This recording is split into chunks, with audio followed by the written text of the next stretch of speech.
At KL, we help you turn your interests into skill sets. KL deemed to be university. Melody Brahma Mani Sharma గారి music direction ఈ మూవీకి రావడం అనేది మీకు ఎలా అనిపిస్తుంది? ఫస్ట్ కిరణ్ గారు. ఫస్ట్లీ మణిశర్మ గారికి హ్యాపీ బర్త్డే. ఈరోజు ఆయన హ్యాపీ బర్త్డే సార్. మీరు అన్నట్టు అదే అండి, పర్టికులర్లీ 90s జనరేషన్ అందరికీ మణిశర్మ గారు అన్నది ఒక ఇంకా ఎమోషన్ అది. ఎమోషన్.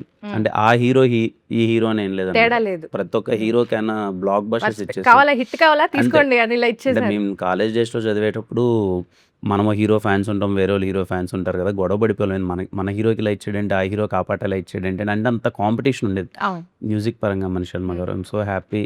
ఈ సినిమాకి నేను పర్సనల్లీ ఎగ్జైటెడ్ ఏంటంటే, ఆయన లవ్ స్టోరీ చేసి, ప్యూర్ లవ్ స్టోరీ చేసి చాలా రోజులు అయిపోయింది. అవును. సో చాలా రోజుల తర్వాత ఆయన ప్యూర్ లవ్ స్టోరీ అండ్ నేను ఆయన బ్యాక్గ్రౌండ్ స్కోర్ కోసం వెయిటింగ్. పాటలు ఎలాగో మంచి హిట్ అయిపోయాయి, అన్నీ అవును. అంత అయిపోయాయి. సాంగ్స్ అన్ని హిట్ అయ్యాయి. ఖుషీలో చాలా బాగుంటది కదండి ఆ బ్యాక్గ్రౌండ్ స్కోర్, అవును. కంప్లీట్లీ ఒక లవ్ వైబ్ అంతా. అసలు అతడు అసలు బ్యాక్గ్రౌండ్ అంటే అతడు ఓకే, ఇట్ విల్ బి కొంచెం కమర్షియల్ వైబ్ ఉంటది కానీ Yes. Khushi is completely love story. Love story కదా. సో ఐఎమ్ వెయిటింగ్ మన చెన్నై లవ్ స్టోరీకి ఎలా ఇచ్చారు ఆయన బ్యాక్గ్రౌండ్ స్కోర్ అని. మీరు ఇంకా వినలేదా నేను బ్యాక్గ్రౌండ్? ఇంకా వినలేదండి. ఎప్పుడు రెడీ అవుతుందంట? నాకు తెలిసి అవుద్ది 16th 17th. మేము డైరెక్ట్ థియేటర్ ఇంకా. ఓకే. హాల్లోనే. థియేటర్ లోనే బ్యాక్గ్రౌండ్ స్కోర్ తో ఐ థింక్ సినిమా చాలా వరకు మారిపోతుంది కదా బ్యాక్గ్రౌండ్ స్కోర్ పడ్డాక. 100%. కలర్ మొత్తం మారిపోతుంది. అంటే నేను డబ్బింగ్ చెప్పేటప్పుడు చూస్తూ ఉంటే బ్యాక్గ్రౌండ్ స్కోర్ పెడితే ఈ సీన్ ఎంత బాగుంది ఏంటి అని అనిపిస్తుంది. Yeah, very nice. సో ఈ మూవీలో గుర్తుందా, వదలనే, జిగితారా, హొయిలా హొయిలా కదా, హోయిలా హోయిలా. హొయిలా హొయిలా కదా, ఈ సాంగ్స్ లో మీ ఫేవరెట్ సాంగ్ ఏంటి? నాకు జిగితారా. నీకు జిగితారా? జిగితారా song.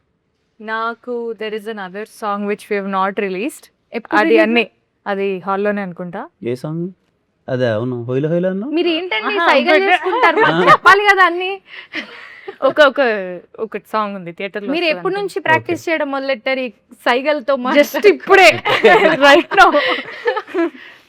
This is the first interview we are giving together for the film. Yeah, first interview. Yes, I like Hoila Hoila. హోయిలా హోయిలా ఇష్టం. Yeah. Nice, very nice. నాకు వదలనే చాలా ఇష్టం. అవునా?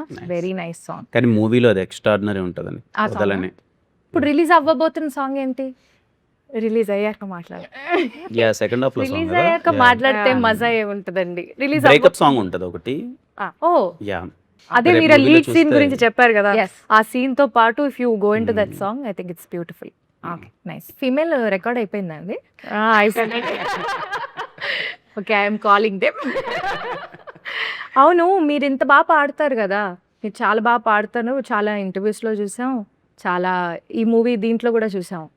మరి మీరు ఈ మూవీలో ఏం పాడట్లేదు, మీరేనా పాడింది? లేదండి, నేను ఎక్కడ పాడలేదు. ఎందుకని? ఎందుకంటే నేను పాడదాం అంటే ఆ కాన్వర్జేషన్ వచ్చేలోపే రికార్డింగ్స్ అన్నీ అయిపోయాయి. అండ్ సార్ నన్ను పాడించండి అని నేను అడగాల లేదు. You know how the thing is like, ఒక మ్యూజిక్ డైరెక్టర్ గారికి మీ వాయిస్ నచ్చి వాళ్ళు పిలిస్తేనే దానికి ఒక గౌరవం.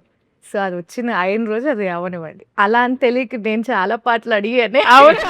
ఏమో నాకు తెలియదు, బట్ స్టిల్ నైస్. Yeah. మరి ఈ మూవీలో ఒక సాంగ్ పాడొచ్చు కదా మాకోసం? గుర్తుందా గుర్తుందా నువ్వు తడిసిన తొలి వర్షం, అది వెలిసిన తరువాత ఆ కింద ఆకాశం, వావ్. జల్లులో హాయిని చూడాలంతే, వెలుగులో అందం చూడాలంతే, అది తొలిదా మలిదా నీకెందుకే, వావ్. తొలి ప్రేమే తోపు కాదే అమ్మడు, నీ లైఫ్ ని ఆపలేదే ఎన్నడు. Wow, very nice. Thank you. You are singing amazingly well. Thank you. అనవసరంగా మాకు కాంపిటీషన్ వస్తుంది. లేదు.